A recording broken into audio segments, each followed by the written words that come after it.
Sahabat dan saudaraku, mari menggunakan waktu mempelajari firman Tuhan hari ini.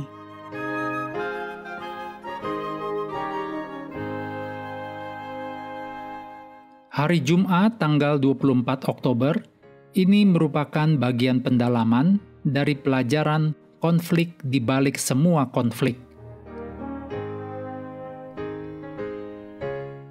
Kita mulai dengan doa singkat yang didasarkan dari Yosua 23 ayat 10.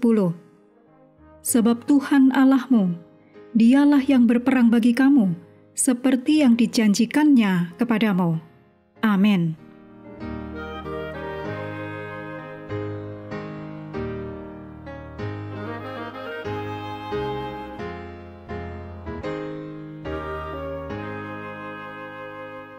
Bacalah tulisan Ellen G. White dalam judul Jatuhnya Kota Yeriko dalam buku Alfa dan Omega Jilid 2, halaman 91-104. Ketika pemberontakan terhadap otoritas Allah muncul di alam semesta, entah Allah akan berhenti menjadi dirinya yang adalah kekal dan abadi dan menyerahkan kepemimpinan atas seluruh alam semesta kepada salah satu ciptaannya yang memberontak, atau Allah akan menjadi Bapa yang kudus, adil, penuh belas kasihan, dan sayang atas segala sesuatu yang ada. Alkitab menyajikan gambaran yang kedua, dan dalam hal ini, benturan antara kekuatan jahat dan kuasa Allah tidak dapat dihindari. Ketika kekuatan politik atau sosio-historis yang terkait dengan kekuatan kosmik yang kacau dan memberontak menunjukkan sikap menantang yang sama terhadap Yahweh, Dia sebagai Tuhan yang berdaulat atas alam semesta turun tangan. Motif Yahweh sebagai seorang pejuang menjadi kenyataan awal dari kemenangan akhir yang pada akhirnya akan mengakhiri konflik kosmik yang sedang berlangsung antara yang baik dan yang jahat. Ditulis dalam Wahyu 20 ayat 8-10.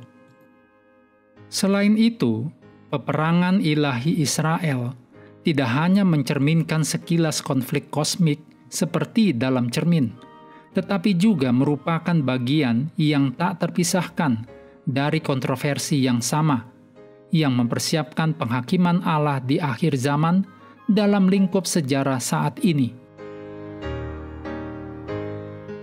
Berikut ini kutipan dari Ellen G. White, Alfa dan Omega Jilid 1, halaman 392. Allah telah menjadikan sebagai satu kesempatan dan satu tugas bagi bangsa Israel untuk memasuki negeri itu pada waktu yang telah ditetapkan Allah. Tetapi melalui kelalaian mereka yang disengaja, maka izin itu telah ditarik kembali. Bukanlah maksud Allah agar bangsa Israel memperoleh negeri itu melalui peperangan, melainkan melalui penurutan yang seksama atas perintah-perintah Allah.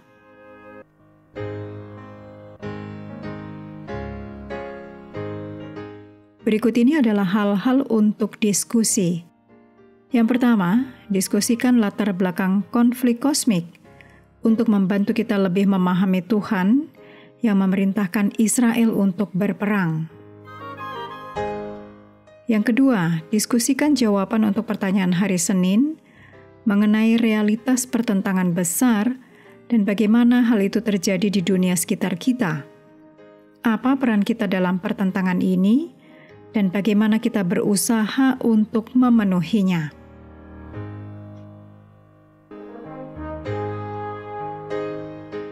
Yang ketiga, diskusikan bagaimana kita dapat menerapkan prinsip berdiam diri dan menantikan Tuhan berperang bagi kita dalam kehidupan rohani kita.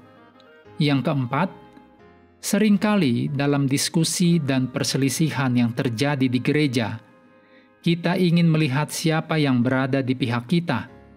Diskusikan bagaimana seharusnya kita mengubah sikap kita berdasarkan Yosua pasal 5 ayat 13-15. Dengan kata lain, Pertanyaan utamanya bukanlah siapa atau apakah Kristus di pihak kita sebagai kawan, melainkan apakah kita ada di pihak Kristus.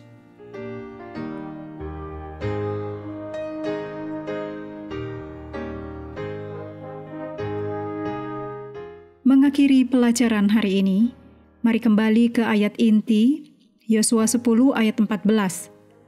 Belum pernah ada hari seperti itu, baik dahulu maupun kemudian, bahwa Tuhan mendengarkan permohonan seorang manusia secara demikian, sebab yang berperang untuk orang Israel ialah Tuhan.